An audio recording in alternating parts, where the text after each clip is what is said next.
सभी को जय मसीह, जय Jesus. Welcome back once again in our युवा फेलोशिप। हमारे युवा फेलोशिप में आप सभी का बहुत बहुत स्वागत है। आप जहां भी रहे, जिस भी जगह में रहे, ये युवा फेलोशिप हमेशा आपके संग कनेक्ट रहेगा। तो आइए हम संग मिलकर इस समय परमेश्वर की आराधना में जाएं। सभी को जय मसीह की। परमेश्वर का धन्यवाद देते हैं कि परमेश्वर ने हमें एक फिर से मौका दिया कि हम उसके नाम की स्तुति और महिमा और प्रशंसा करें। आइए हम मिलकर एक साथ आप जहाँ भी हो अपने मन और हृदय को परमेश्वर के हाथों में सौंप दें और आत्मा और सच्चाई से परमेश्वर को भेंट चढ़ाएं, स्तुति और महिमा और प्रशंसा करें। हालेलुया। आइए मिलकर गाते हैं। तेरी स्तुति प्रशंसा हो, तेरी हर पल महिमा हो, तेरी स्तुति प्रशंसा हो, तेरी हर पल महिमा हो। तू अमर है, तेरा पहला प्यार है। तू अमर है, तेरा पहला प्यार है।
आपको भेंट चढ़ाते हैं।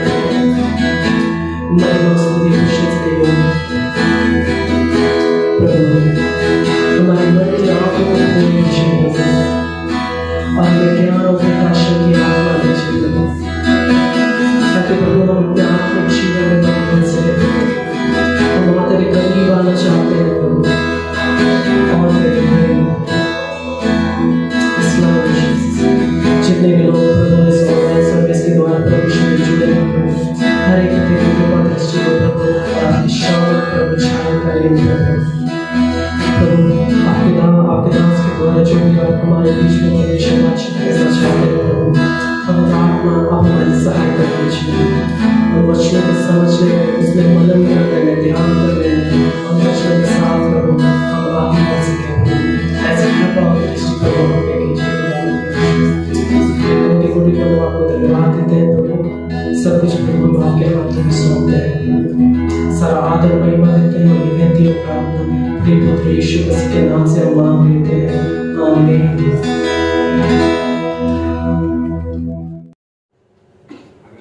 क्या आपने सभी को बताया? नहीं बताया? बताना चाहिए था। आइए हम सब मिलकर इस गवाही को सुने।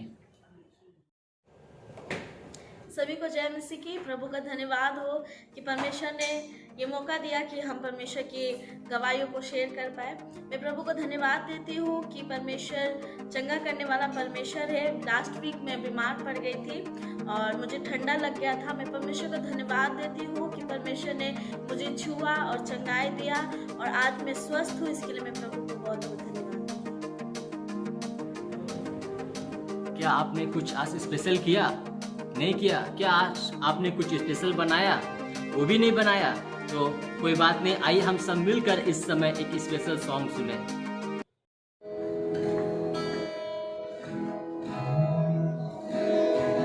दिल की गहराई से, मन की सच्चाई से, दिल की गहराई से, मन की सच्चाई से, यीशु तुझे चाहूं हर पल, यीशु तुझे प्यार करूं हर पल,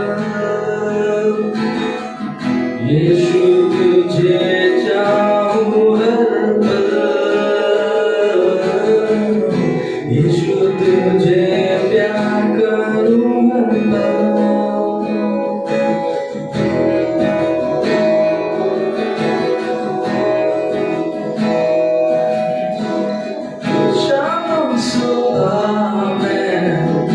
गाता रहूं जो भी किया तूने मेरे लिए, घोर अंधकार से गुजरो भी तो परवाह है तो क्यों डरूं मैं, तेरे वचन से बढ़ूंगा मैं, जानेगा करूँगा मैं, तेरे पीछे मैं चलूँगा।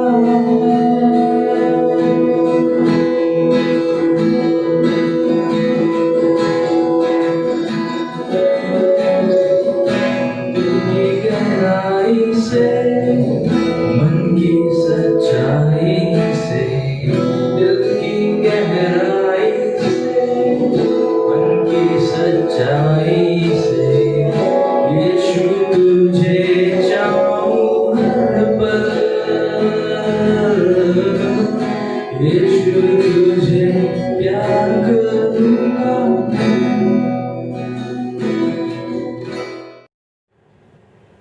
आइए हम सब मिलकर अपने मन को शांत कर ले और पूरी तरह से स्थिर हो जाए, ताकि इस समय जो हम सुनने जा रहे हैं वो परमेश्वर का वचन है और परमेश्वर के वचन के द्वारा ही हम अपने जीवन में सामर्थ्य को पाते हैं। तो कृपया ध्यान दें और इस वचन को सुने हृदय और मन से। हाय फ्रेंड्स, आपका पूरा सप्ताह कैसा रहा? आपका परिवार, आपकी पढ़ाई, आपका कामकाज, आपका कॉलेज किस प्रकार से रहा? हम आपसे बीते सप्ताह बातचीत किए थे बिलीव एंड रिजॉइस, और आज मैं आपसे बातचीत कर रहा हूं बड़ी बातों पर ध्यान देना या महान बातें। मेरे उन सारे मित्रों का मैं धन्यवादी हूं जो प्रत्येक रविवार हमारे साथ इस ऑनलाइन सर्विस में मिलते हैं, और जिनमें से कुछ हैं जिनके पास अपने सवाल हैं, संदेह हैं, लेकिन फिर भी आप हमारे साथ बने रहते हैं, इसलिए मैं आपका शुक्रिया करता हूं। और मैं कोशिश करूंगा कि आपके कुछ सवाल जिनको मैंने महसूस किया है उनका उत्तर दूं। अभी इन दिनों में थोड़ी छूट है जिनमें शायद हमें मौका मिला हो कि हम और आप बाहर जाएं या कुछ करें। जैसे एक जवान बहन बता रही थी कि उसे ऊटी जाने का प्रस्ताव मिला, और वह कहती है कि उसके मित्र उसे बोल रहे थे चलने के लिए, और वो भी जाना चाहती थी, लेकिन यह उसके लिए कठिन था कि वो अपने माता पिता से इस बात को बोले कि उसे ऊटी जाना है। और यह भी उसके लिए कठिन था कि अगर उसके माता पिता को पता चला कि उस टूर में शायद जवान लड़के भी जा रहे हैं, तो शायद उसकी मम्मी पापा उसे मना कर दें। इसलिए उसने सोचा कि शायद मैं अपने माँ बाप से झूठ बोलूं और झूठ बोल करके उनसे इजाजत लूं। लेकिन उसने इस बात को जब वो बोल रही थी, अपने मन में सोच रही थी, और उसके साथ साथ उसके दोस्त भी उसको उकसा रहे थे कि देखो, ऐसे समय में ही जवानी का आनंद लेना चाहिए, अपने समय को बर्बाद नहीं करो, चलो जरूर हम चले। और जब ऐसे असमंजस में वो पड़ी हुई थी, तभी उसे बाइबल की कुछ बातें याद आई कि शैतान हमेशा हमारे सामने परीक्षा लेकर आता है, क्योंकि हम सदैव आत्मिक युद्ध में हैं। तब वो कहती है कि उसे याद आया कि कैसे हम उसके झूठ को सत्य से लड़ करके जीत सकते हैं। और फिर उसने अपने मित्रों से कहा कि वो उनके साथ नहीं जा रही है। हां, यह कठिन बात थी उसके लिए कि जब उनके भेजे गए पोस्ट को या फोटोज को वो देखती थी तो उसका मन थोड़ा टूट रहा था, लेकिन वो कह रही थी कि उसे बड़ा उत्साह या बड़ा आनंद आया यह समझकर कि पवित्र आत्मा उसे जीवन जीना सिखा रही थी। यह सुनकर कैसा लगता है प्रेम? आप क्या बातें कौन सी बातें सोच रहे हैं? यह कितनी अद्भुत बात है। मैं विश्वास करता हूं कि स्वर्ग में उसके लिए खुशी मनाई गई होगी। हालेलुया, परमेश्वर की स्तुति हो। एक जवान जो किसी कंपनी में काम करता था, और वहां पर एक क्लाइंट ने उसको किसी पार्टी में जाने के लिए मजबूर किया, और उसके मैनेजर ने भी उसको मजबूर किया कि उस पार्टी में जाए, लेकिन उस पार्टी में जो चीजें होने वाली थी उसके अपने पर्सनालिटी से बाहर की थी। और तब उसके मालिक ने, मैनेजर ने उसको कहा, तुम्हें इस पार्टी में जाना जरूरी है। और तब इस व्यक्ति ने, इस जवान लड़के ने अपने जीवन में एक बात को निश्चय किया, मैं इस पार्टी में नहीं जाऊंगा। और उस मैनेजर ने उस लड़के के तनख्वाह को काट लिया और साथ साथ में उसके प्रमोशन को भी रोक दिया। लेकिन उस जवान ने कहा कि मुझे भरोसा है कि जब मैं परमेश्वर के लिए अपना कदम उठाया हूं, सही समय पर परमेश्वर भी मुझे नीचे नहीं करेगा, परंतु वो जरूर मुझे उठाएगा। क्या यह अद्भुत बात नहीं मेरे प्रिय? आइए हम आगे की ओर बढ़ें। और एक जवान और था जिसने अपनी बात कही, क्या मैं एक नौकरी करके भी सेवा कर सकता हूं? क्योंकि मेरे पास जो काम है उसमें सिर्फ ड्यूटी है, और रविवार को भी काम करना पड़ेगा, जबकि मैं एक संडे स्कूल टीचर हूं और युवा फेलोशिप का एक सदस्य हूं। इस कारण से मैंने इस सेवा में भागीदार, या इस काम में, इसके चलते मैं इस सेवा में भागीदार नहीं हो सकता, क्योंकि इसके चलते, इस काम में शामिल होने के चलते मेरा संडे स्कूल और मेरा युवा फेलोशिप छूट सकता है। मैं आपसे इसी विषय पर आज बातचीत करने पर हूं। मैं विश्वास करता हूं कि आपके सवालों का उत्तर आपको जरूर मिलेगा। कुलुस्सियों की पुस्तक 3 अध्याय उसके 1 और 2 पद को आइए हम पढ़ें। कुलुस्सियों की पुस्तक 3 अध्याय उसके 1 और 2 पद को, और उसमें लिखा हुआ, अतः जब तुम मसीह के साथ जिलाए गए तो स्वर्गीय वस्तुओं की खोज में रहो, जहां मसीह विद्यमान है और मसीह के दाहिनी ओर बैठा है। पृथ्वी की नहीं परंतु स्वर्गीय वस्तुओं पर ध्यान लगाओ। सवाल उठता है, तो स्वर्गीय वस्तुओं पर ध्यान लगाना या जहां मसीह विद्यमान है, उसका मतलब क्या है? इसके पहले कि हम और आप स्वर्गीय वस्तुओं पर ध्यान लगाने के विषय में सीखें, मैं आपसे चाहता हूं कि इसके पहले हम पृथ्वी पर की वस्तुओं के विषय में बातचीत करें। अगर हम थोड़ा और आगे कुलुस्सियों की पुस्तक 3 अध्याय उसके 5वें पद को देखें, तो वहां लिखा है, इसलिए अपने उन अंगों को मार डालो जो पृथ्वी पर है। कहता है वचन, इसलिए अपने उन अंगों को मार डालो जो पृथ्वी पर हैं, अर्थात व्यभिचार, अशुद्धता, दुष्कामना, बुरी लालसा और लोभ जो मूर्ति पूजा के बराबर है। मैं जानता हूं कि आप सभी जवान हैं प्रिय, और ये भी जानता हूं कि आप अपने आप को जानबूझ करके किसी यौन अनैतिकता में या सेक्सुअल इमोरलिटी में नहीं गिराएंगे, परंतु अपनी आत्मिक जिंदगी की रक्षा करेंगे। आमीन, आमीन, हालेलुया। लेकिन कई बार आप अपनी अभिलाषाओं में गिरकर अपना ध्यान iPhone, gadgets, motor bike, car और नए फैशन के कपड़ों की तरफ लगाते हैं। कोई भी इच्छा जो सबसे बड़ी नहीं है, जो मात्र एक दिखावा है, वो आपके ध्यान को परमेश्वर से अलग करके आपको दूर ले जाता है। वही है शारीरिक वस्तुएं। और प्रभु का वचन मत्ती रचित सुसमाचार उसके 6 अध्याय उसके 21वें पद को अगर हम और आप पढ़ें, मत्ती रचित सुसमाचार 6 अध्याय उसका 21वां पद, वो कहता है, क्योंकि जहां तेरा धन है वहीं तेरा मन भी लगा रहेगा। तो हमें कोशिश करना है अब से कि हमारा ध्यान पृथ्वी पर की वस्तुओं पर लगा ना रहे। तो हमें अब क्या करने की आवश्यकता है प्रिय? अपने ध्यान को स्वर्गीय वस्तुओं की ओर लगाने की आवश्यकता है। और अगर हम परमेश्वर पे स्वर्गीय बातों की ओर या स्वर्गीय वस्तुओं की ओर ध्यान लगाते हैं, तो सबसे पहला कार्य में करना है परमेश्वर के राज्य को अपने पूरे दिल में और मन में ढूंढना होगा। हमें इस बात को करना जरूरी है, जैसा हमने सवाल में देखा, चाहे मैं संडे स्कूल का सेवक हूं या युवा फेलोशिप का हूं या कोई पत्र वितरण करता हूं, लेकिन हमें जरूरत है कि हमेशा अपने जीवन से परमेश्वर के राज्य को बढ़ावा देना है। और उसको बढ़ावा देने के लिए हमेशा अपने अंदर मन में विचार रखने की आवश्यकता है। इसी कारण से हम अपना ध्यान स्वर्गीय बातों पर लगा सकते हैं।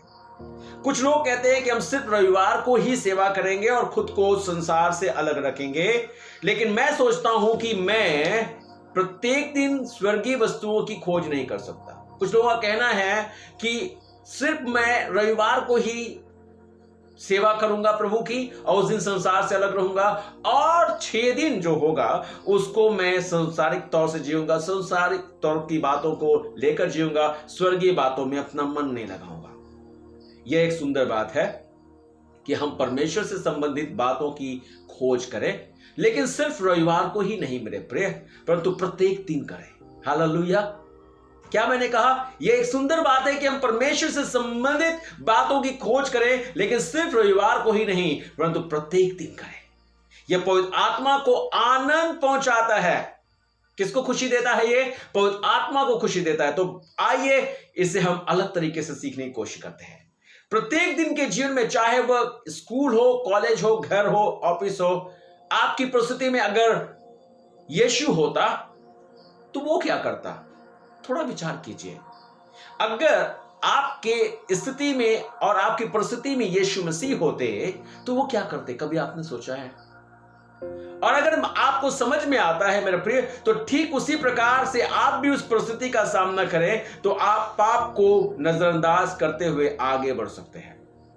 आप पाप को नकारते हुए यीशु के उदाहरण का पालन कर सकते हैं। हालेलुया। इसलिए जब आप स्वर्गीय पिता की खुशी के लिए जीवन जीना आरंभ करते हैं, तो हो सकता है कि कुछ लोग आपके मित्र हों जो आपसे बातें करना बंद करें। हो सकता है कि कुछ हों जो आपको तुच्छ जाने, लेकिन मैं आपसे कहना चाहूंगा, आप अपने दिल को छोटा नहीं करें। पवित्र आत्मा हमें उत्साहित करने के लिए हमारे और आपके साथ है। हालेलुया। परमेश्वर की स्तुति हो। उसने हमारा हाथ नहीं छोड़ा है और वो हमें और आपको नहीं छोड़ेगा। एक जवान जिसने एक कॉलेज में दाखिला लिया, और जब वो दाखिला लिया, नए कॉलेज में जब भर्ती हुआ, तो वहां के सीनियर्स उसके ऊपर अत्याचार करने लगे, उस पर रैगिंग करने लगे। और एक दिन तो इस प्रकार से हुआ कि उन्होंने एक पेज में बहुत सारी गालियां लिखी और उस लड़के को कहा कि तुम इन सारी गालियों को दो, और अगर तुम गालियों को नहीं दे सकते हो तो इस सर्फ के भरे हुए बोतल के सारे पानी को तुम्हें पीना पड़ेगा। उस लड़के ने चुनाव किया कि मैं गाली नहीं दूंगा, परंतु उस बोतल के भरे हुए पूरे सर्फ के पानी को पीऊंगा, क्योंकि वो एक प्रभु का डरवैया बच्चा था, प्रभु से प्यार करने वाला जन था। उसने यीशु को अपने जीवन में प्रभु स्वीकारा था। और जब वो पी रहा था, पीते पीते उसको मूर्छा आ गई और उसके सीनियर्स उठा करके उसे हॉस्पिटल ले गए। और जब उसकी रिकवरी हुई, जब वो ठीक हुआ, वापस जब आया कॉलेज में, उससे पूछा गया तुमने ऐसा क्यों किया, तो उसने अपने सत्य को बताया कि मैं यीशु मसीह को प्यार करता हूं और मैं यीशु मसीह के उदाहरण स्वरूप अपने जीवन को जीता हूं, उसके परे मैं अपने जीवन को नहीं जी सकता। पूरे कॉलेज में वो लड़का विख्यात हो गया। सारे दोस्त, सारे कॉलेज के सारे लड़के और लड़कियां जो थे, वे सब लोग जब भी उसे देखते थे तो वे अदब करते थे। उन्हें मालूम था कि ये किसी प्रकार की अश्लील बातों को पसंद नहीं करता। अगर कोई सिगरेट पीता होता था तो वे भी साइड हो जाते थे। और धीरे धीरे उसका प्रभाव इतना पड़ा कि पूरे कॉलेज के सारे लोगों पर यीशु जैसा बनने की चाहत आ गई थी। और सभी के सभी अपने जीवन में यीशु के जीवन से प्रभावित या यीशु से प्रभावित जीवन जीने की पूरी तैयारी में आ गए थे। जानते हैं, उस पूरे कॉलेज में इस लड़के के जीवन के प्रभाव ने एक ऐसा प्रभाव डाला कि पूरा कॉलेज यीशु के जैसा बनने के योग्य हो गया था। हालेलुया, परमेश्वर की स्तुति हो। इसलिए प्रिय, प्रत्येक दिन आपसे मैं कहूंगा वचन पढ़ें। मत्ती, मरकुस, लूका, यूहन्ना के इन सुसमाचारों में यीशु के चरित्र को बहुतेरी तौर से आप ढूंढने की कोशिश करें। यह आपको यीशु के समान जीने में मदद करेगा। आप कहेंगे या आप कह सकते हैं ये सब तो ठीक है भैया, लेकिन क्या बाइबल में कोई ऐसा व्यक्ति है जो अपने कर्म क्षेत्र में या कार्य के क्षेत्र में रहते हुए, जुड़े रहने के बावजूद भी प्रभु के लिए या प्रभु के अनुरूप जीवन जिया हो? मेरे प्रिय भाई बहन, हाँ, एक जवान है जिसके विषय में बाइबल नहमिया की पुस्तक 1 अध्याय 1 पद और 2 पद में कहती है कि नहमिया उस समय राजा का पियाऊ था, वो जवान ही था।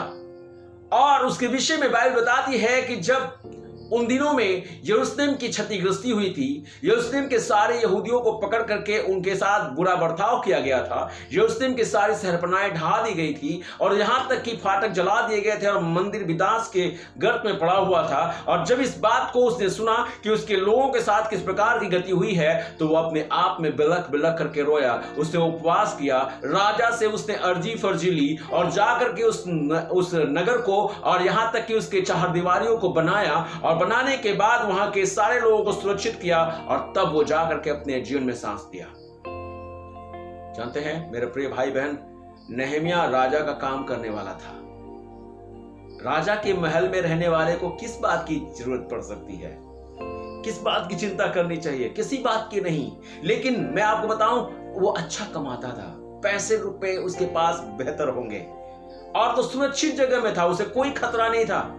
उसका नगर खतरे में था, उसके लोग खतरे में थे, लेकिन वो तो सुरक्षित था। लेकिन मैं आपको बताऊं, वो महत्वाकांक्षी या स्वार्थी नहीं था, क्योंकि वो परमेश्वर के राज का खोजी था। ऐसे समय में भी, ऐसे जगह में भी जहां पर प्रभु के लोग नहीं थे, फिर भी वो प्रभु को चाहने वाला जन था। वो जहां काम करता था, उनके लिए वो नमक और ज्योति बना हुआ था। परमेश्वर के प्रिय, परमेश्वर चाहता है कि आप और हम भी संसार के लोगों के लिए नमक और ज्योति बने। हालेलुया, परमेश्वर की महिमा हो।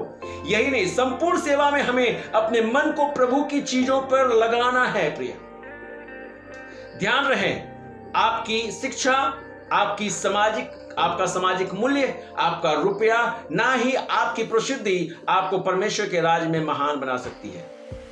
इसलिए आपको निश्चय करना है आप क्या चुनते हैं, सोचना है आप क्या चुनना चाहते हैं। अभी भी सवाल बाकी है। किसी ने इस प्रकार से कहा, मैं कैसे जानूं कि मेरे विचार परमेश्वर की ओर से हैं? मुझ में जो विचार, जो भावनाएं, जो बातें उठती हैं, वो परमेश्वर की ओर से आती हैं। तो मैं आपसे चाहूंगा कि आप अपने आप से 3 सवाल जरूर पूछें। आप अपने आप से 3 सवाल पूछें। पहला सवाल, वो कौन सी चीज है जिसकी आप हमेशा खोज करते हैं? नंबर 1, वो कौन सी चीज है जिनकी आप खोज करते हैं? नंबर 2, वे कौन सी 3 चीजें हैं जिनमें आपने अपना समय गुजारना पसंद किया है, या वे कौन सी 3 चीजें हैं जिसमें आप अपना समय सबसे ज्यादा गुजारते हैं? और नंबर 3, वे कौन सी बातें हैं जिनके विषय आप सदा विचार करते रहते हैं? अगर आपको परमेश्वर का विचार जानना है तो विचार के सवाल ऐसे हैं। आइए हम भी मेरे प्रिय अपने जीवन में परमेश्वर को प्रथम स्थान दें। हमारे पास एक ही जीवन है, बार बार नहीं है। हमारे पास एक ही जीवन है। आइए इसे हम यीशु के लिए, यीशु के जैसा जिए। मेरे कहने का तात्पर्य ऐसा है, एक ही बार का जीवन है, एक ही जीवन है, और हमें और आपको जरूरत है कि हम यीशु के लिए, यीशु के जैसा जीवन जिए। मैं प्रार्थना करूंगा कि आपका मन सदा स्वर्गीय बातों पर लगा रहे। पवित्र आत्मा आपकी मदद करने के लिए आपके साथ होगा। मैं विश्वास करता हूं प्रिय, अगर आज इस दोपहर की घड़ी में आपने इस वचन को सुना है तो आइए हम और आप पृथ्वी पर की नहीं परंतु स्वर्गीय वस्तुओं पर, स्वर्गीय बातों पर अपना मन लगाए और अपने परमेश्वर को महिमा का कारण बनाए। आइए अपनी आंखों को बंद करें, हम प्रार्थना में चलें। स्वर्गीय पिता, हम धन्यवाद करते हैं, हर एक जवान भाई बहन को आपके हाथ में सौंपते हैं। इनके सवाल जो इन्हें हमेशा पिता हमेशा उधेड़ बुन में रखते हैं प्रभु जी, और जो पिता हमेशा इनके सारे निश्चयों को गड़बड़ा देते हैं, हम तुझसे प्रार्थना करते हैं प्रभु जी, अपने बच्चों को शक्ति और सामर्थ्य दे, ताकि खुदा बाप हर एक पल पिता परमेश्वर ये आपके वचन के सत्य को पिता परमेश्वर, आपके वचन के और खुदा बाप पिता परमेश्वर अस्त्र को लेकर के खड़े हो जाए, ताकि जितने भी सवाल इनके सामने आए प्रभु जी, जिनका सामना करना इनके लिए कठिन हो, और जिनको जब पिता परमेश्वर ये सवाल इनको बार बार मजबूर करें और गिराएं प्रभु जी, इसमें पिता परमेश्वर ये दृढ़ रहें, और जितने परमेश्वर ये घबराए नहीं, अपने आप में चिंतित नहीं हो, परंतु आपके बताए गए सुगम मार्ग को जो इन्होंने वचन से सीखा है प्रभु जी, उस पर चल करके अपने जीवन से आपको महिमा और आदर दें। हम प्रार्थना करते हैं प्रभु, अपने बच्चों के साथ हो लीजिए, सहायता कीजिए पवित्र आत्मा मेरे पिता परमेश्वर, ताकि ऐसे जीवन के सफर में, ऐसे विश्वासी जीवन को जीने में आपकी ओर से आपके बच्चों को मदद मिले, ताकि ये अपने जीवन से आपकी महान और बड़ी बात का परिचय दे सकें, और जो आपने इनके जीवन में किया है, ताकि प्रभु दुनिया देखे, जाने कि ये आपके बेटे और बेटियां हैं। इन पर तू दया करेगा, इनकी तू सहायता करेगा पवित्र आत्मा, तू इनका मददगार होगा। मैं विश्वास करता हूं, इनके जीवन को तेरे हाथ में सौंपता हूं, जो अपने जीवन में खुदा बाप ऐसे सवालों से पीड़ित हैं, ऐसे सवाल में घेरे हुए हैं प्रभु, इन्हें बचा ले प्रभु जी। ऐसे दोस्त जिन्होंने पिता परमेश्वर ने उकसाया है, और जो परमेश्वर और खुदा बाप ऐसे मालिक जिन्होंने पिता परमेश्वर ने गलत करने के लिए इनको प्रेशराइज किया है प्रभु जी, मेरे स्वामी मैं तुझसे प्रार्थना करता हूं, इनके जीवन की इन सारी बातों में अपनी आशीष को उंडेल दे प्रभु जी। इनके लिए खुदा बाप तू उपाय निकाल दे, ताकि ये निरुपाय नहीं रहे पिता परमेश्वर, और अपने जीवन में उन्नतशील होकर तुझे महिमा और आदर दें। मैं इनके जीवन को तेरे हाथ में सौंपता हूं, अपनी शक्ति और सामर्थ्य दे प्रभु जी, ये बलहीन नहीं हो, परंतु पिता परमेश्वर तेरी ओर ताकने के चलते और खुदा बाप इनका बल बढ़ जाए, इनमें ताकत आ जाए प्रभु जी, और ये उकाबों के समान उड़ने वाले बन जाएं। धन्यवाद करते हैं, क्योंकि मेरे पिता परमेश्वर तूने हमें इसी बुलाहट से बुलाया है, ताकि हम स्वतंत्र रहें और पिता परमेश्वर अपने जीवन में बढ़ते जाएं। इस बड़े ही समय में पिता परमेश्वर हमारे हर एक लोगों पर अपनी आशीष और बरकत होने दे, होने दे परमेश्वर, ताकि हर एक जगह तेरे बेटे और बेटियां नमक और ज्योति की तरह चमकने पाए प्रभु जी। खुदा बाप हर जगह स्वाद बिखेरे और लोग अपने जीवन में आपके उस बड़े परिचय को प्राप्त करके आपको महिमा दे पाए। यीशु के नाम से हम प्रार्थना मांगते हैं, आमीन आमीन। परमेश्वर आप सभी को आशीष दे। बहुत बहुत धन्यवाद हमारे संग इतने टाइम तक बने रहने के लिए। अगर आपके पास कोई भी प्रार्थना निवेदन है, इस समय स्क्रीन पर जो नंबर दिख रहा है उसमें आप सेंड कर सकते हैं या मैसेज कर सकते हैं। अगर चाहते हैं कि आप अपने लिए प्रार्थना कराएं तो उसे भी आप बता सकते हैं, और अगर किसी की वेडिंग एनिवर्सरी है या बर्थडे है तो उसके लिए भी आप प्रार्थना हमसे करा सकते हैं। बहुत बहुत धन्यवाद। इस वीडियो को जितना होता है शेयर कीजिए, लाइक कीजिए। Thank you.